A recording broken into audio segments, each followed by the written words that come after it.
Sure have missed you. Now he's gonna move. Perfect setup. He's been sitting there for 45 minutes, and then I walk up here, get the camera, and what's he do? He moves. That's my guy. I missed you guys. Hope you guys checked out last week's video. If you haven't, it's right here. It's hilarious. It's me in a manhole. We about made a big boo-boo. Go check that out.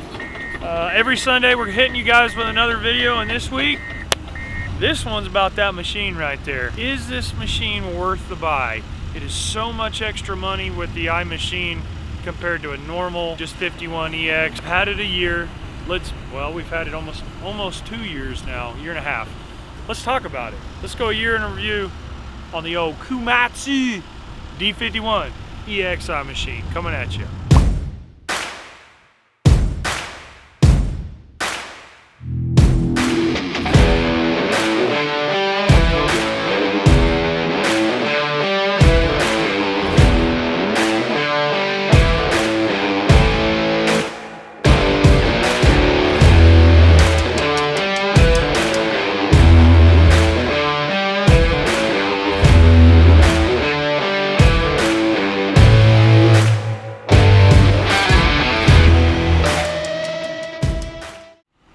The first key feature about having the iMachine instead of a Trimble unit or a Leica unit or Topcon unit that's mastless. There's no masts on the dozer. You guys see those poles with the big domes?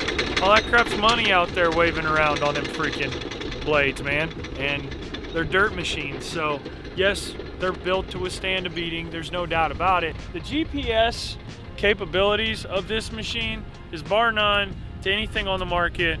I'll stand that firmly standing right here, no problem. Put it up against anything. Fully auto hydraulic iMachine. We don't even need a guy out with a God wand.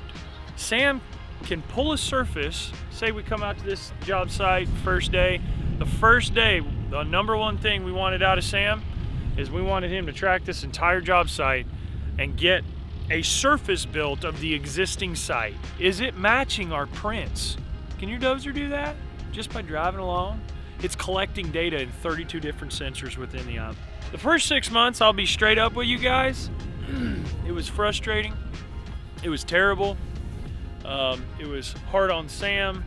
It was hard on me because I wanted to see production out of this big new fancy payment we've got. It was rough.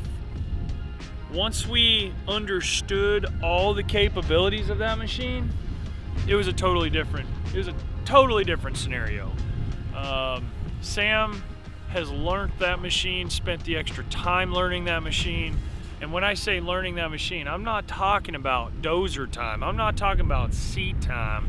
I'm talking about GPS, dealing with the GPS, and the best way to be efficient with that machine and that gear. Back when we bought it, there was about an $85,000 difference with GPS integration to have that eye, or just regular old EXi machine or EX machine, no integration in it. And then you would have to retrofit on there. It just didn't make much sense. I wanted a versatile all-around dozer that could not only go off to a residential driveway on a 16% freaking slope, take a shot at the bottom, take a shot at the middle, and took a shot at the top. And Sam literally, no plant, just straight up cast a plane in that dozer, hit a button, and took off, spreading dirt, then spreading gravel. It all worked out. Oh my God, it's so pretty over there. That occasion, that project from a residential driveway build all the way to where we're at here, out here at the VBT airport, cutting in taxi lanes and access roads and etc., etc. This is where you need it for dang sure. Did that engineer really get contours out here to this site? An extra foot, it's a lot of money in our pockets, meaning expense coming out of our freaking pockets, or the other way. We don't know until we know. So instead of having a guy just come out here, walk, take shots, and do a grid of the site, you can also do it with drone topography as well. You burn 2-3 hours in a dozer worth of fuel, talking 10 gallons, 15 gallons worth of fuel. You have an entire surface built exactly on the ground of what's out here, not what that engineer says is out here. It's a big difference, guys, but if you guys don't check it out, there's no way you're ever gonna find out. It's like a little tank, man. Don't really know what Sambo's doing right now. I know Heath is here. I mean, I think they were trying to put a 915 hertz radio in the dozer because we were dealing with some GPS radio interference. Now you got to deal with that crap. Of course, he's gonna move again. Sam, we're just trying to talk about your dozer, man. What's the deal? Well, you guys can see the rippers that are right behind me. Those were I'm telling you, if you're gonna go buy a brand new dozer, around the 5K mark, or meaning D5K size, get rippers. That machine right there can push and rip at the same time. There's content of the groundbreaking live stream. He was literally had his rippers in the ground and he was pushing a full blade. It was sick. I don't know many dozers on the market that can actually do that nowadays. Back to the GPS conversation, we were dealing with some radio interference. So Sam, when we were out here for the first time, was definitely throwing up some flags. Guys, I'm getting these dead spots. Guys, I'm getting these dead spots. And then the dealer would run out here. They couldn't really find the dead spots. They didn't really think there was a dead spot, etc. So this go round, Sam was going, hey, look, I've taken pictures, we need to get this fixed. So this morning, Sam and Heath worked with Power Equipment, who's our dealer here locally, to get the right radio in there and try a solution that hopefully is going to work for the radio. So I think that's what they're running around and doing. That dozer can be used on a small 1.5 acre site. That dozer can be used on a 10-acre site.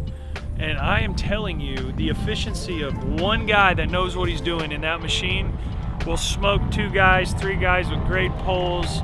I'm telling you, the money shows itself very, very quickly if you can get the implementation and the onboarding of the GPS taken care of. I screwed up. I was like, we're not doing GPS. Let's just go do GPS. So I went out, got 2 bases and rovers, got magnet software for estimating, got an iMachine, said, here you go, let's do it. Guys, that's not how this is going to go. Promise you. It's not just, okay, we got all the gear, let's go. That's not what happened. Take some time. You're gonna have some implementation and onboarding, getting this machine up and running. Now, if you already have GPS, you're versed, etc. in modeling, CAD file, you're gonna be just fine. You're gonna be just fine. That step's not gonna be as big of a jump. But coming from grade rod guys, not using GPS to literally even install utilities, to jump in to what we do in our dirt operations was a huge, massive, massive jump. Man, we have learned and educated ourselves very extremely quickly, I mean as quickly as possible, to ensure that we're not costing ourselves any money and hopefully using that dozer. You guys saw that, right? You totally just saw that. These rippers, I'm telling you guys, if you're buying a new machine or trying to find one that you're gonna utilize, get with rippers on it. The amount of time that if we fail a proof roll or whatever happens, basically he can set those rippers down,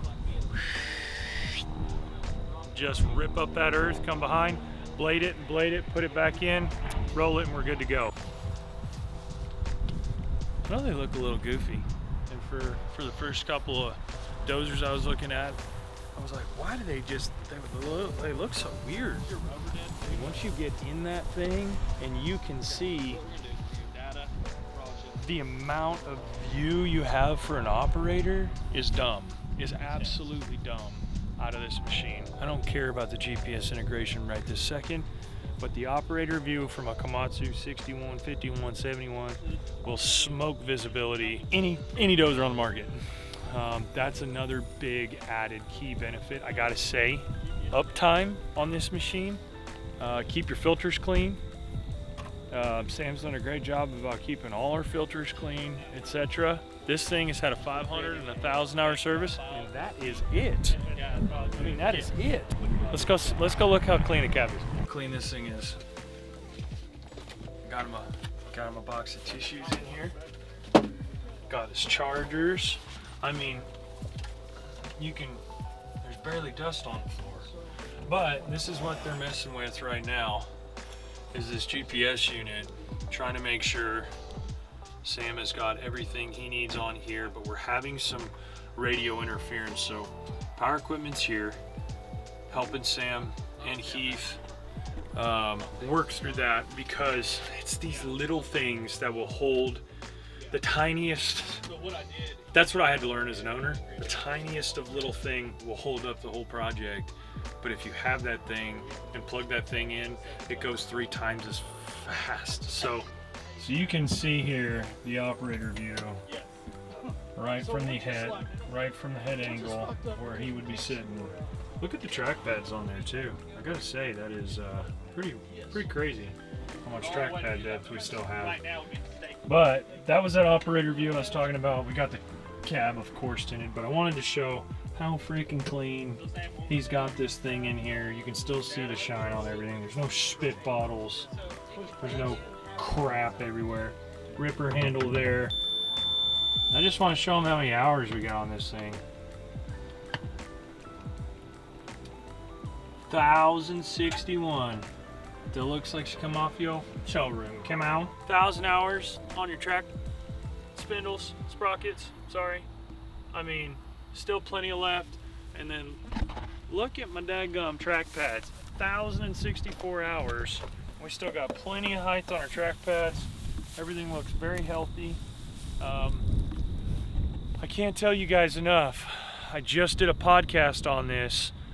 Link in the description below to bluecollarbusinesspodcast.com. Shameless plug there. Just talked with Tim Hooper in a podcast version, talking about this machine, talking about what the best scenario for a guy that's going to go buy a machine, what can he be looking out for. Well, we did the PM agreements, so basically all the service agreements from 500 to 4,000 hour, every step is GPSed. They tell me when it's ready to be serviced. They come out and do the service wherever the machine's at. They get with you and they just go, hey man, where you at?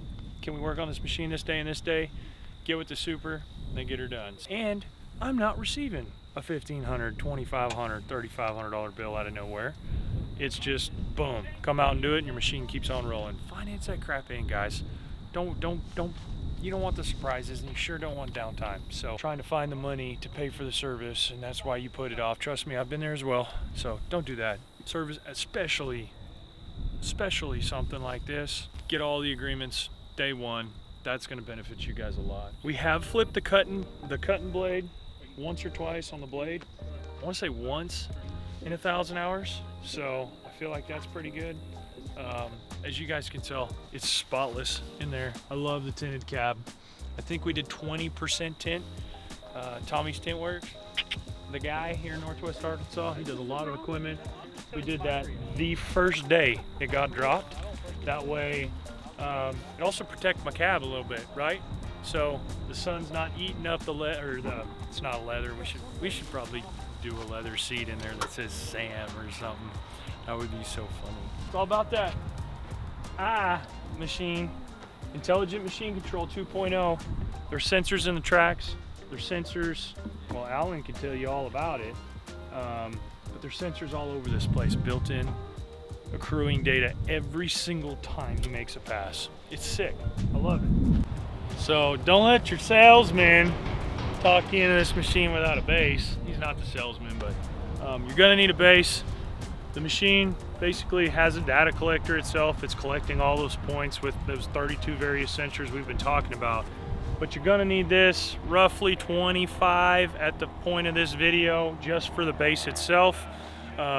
Hopefully, if you're making this step, you already have a data collector and a rover, and you've got some knowledge around the GPS world, because we didn't necessarily when we made the jump. I've made that apparent, but gotta have a base specified pretty much to this working machine to keep it up and going, to keep that GPS live, right? So 1 year review, when I buy this machine again, in a freaking heartbeat. Tomorrow. I wish I would have started a year sooner. I wish we would have bought base and rover sooner. The technology's coming at you fast. If you're not ready to embrace it, get out of the way, because it's going to run over you if not. But this machine right here, you have to have an iMachine in your fleet if you're going to do site work. efficiency wise, don't get me wrong, other people on the market are bringing auto hydraulics now, but this is fully auto hydraulic to the print of the engineer's design. Zero human error margin. We can put a brand new guy that's never ran a dozer on here and be running efficiently by the end of the day. But that thing, buy another one if somebody wants to.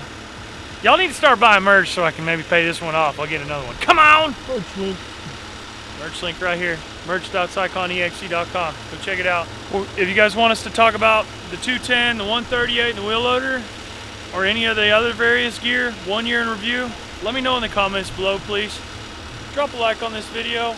YouTube's been really struggling with their algorithm for our long form content. So if you guys wouldn't mind dropping a like or dropping us a comment on this video whenever it hits. We're trying to bring you content every Sunday. Our long form content is where we want you guys watching. That's where we're going to bring you the most value. And if you get value out of this video in any shape or form, drop me a like and I appreciate it. Hit that subscribe button, a couple of more videos, previous videos, and then from there on you'll get our weekly video every single Sunday and get notified when I go live. So till next time, guys, you guys be safe, be kind, be humble.